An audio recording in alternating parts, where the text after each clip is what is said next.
Assalamualaikum warahmatullahi wabarakatuh. Salam semangat.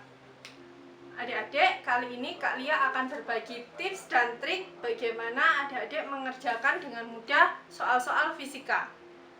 Nah, biasanya adik-adik ketika bertemu dengan soal fisika, hal yang pertama adalah bagaimana rumusnya.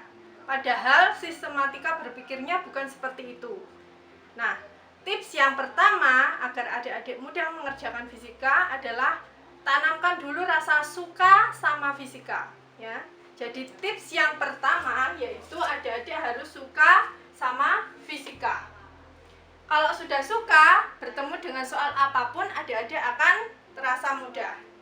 Yang kedua adalah perhatikan satuannya. Jadi dalam soal sebelum kita memikirkan rumusnya, adik-adik harus memperhatikan satuannya terlebih dahulu. Satuannya sudah senada, sudah SI semua atau belum? Nah, itu perlu diperhatikan.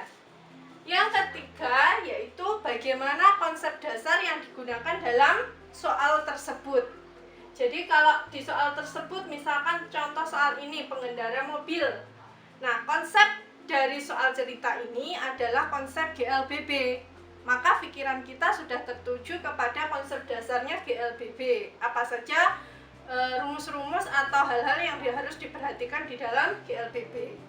Yang keempat yaitu diagram gambar.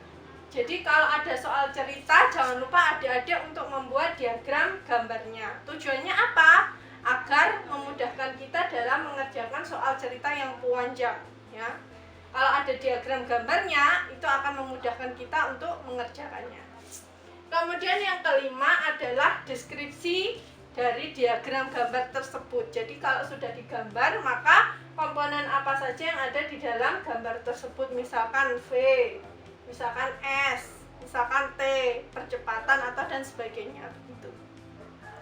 Kemudian yang keenam adalah rumus, baru rumusnya.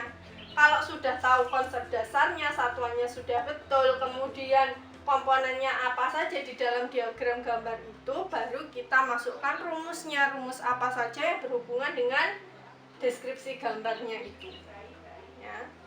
Kemudian yang terakhir baru kita gunakan alat bantunya yaitu matematikanya, ya.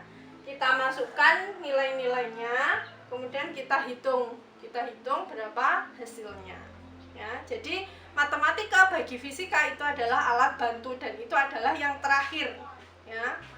Jadi bukan ujuk-ujuk langsung dihitung kemudian ketemu hasilnya, bukan.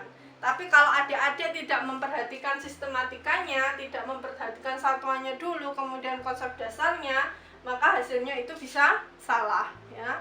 Rumusnya sudah betul, tetapi kalau satuannya salah, maka hasilnya juga salah. Rumusnya sudah betul, tapi konsep dasar yang digunakan itu salah. Otomatis rumus yang digunakan itu juga salah, gitu ya.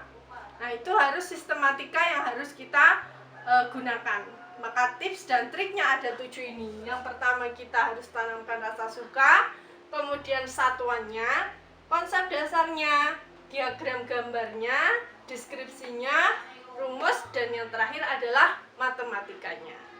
Oke adik-adik, selamat berjuang mengerjakan soal fisika dan tetap semangat. Saya akhiri, wassalamualaikum warahmatullahi wabarakatuh.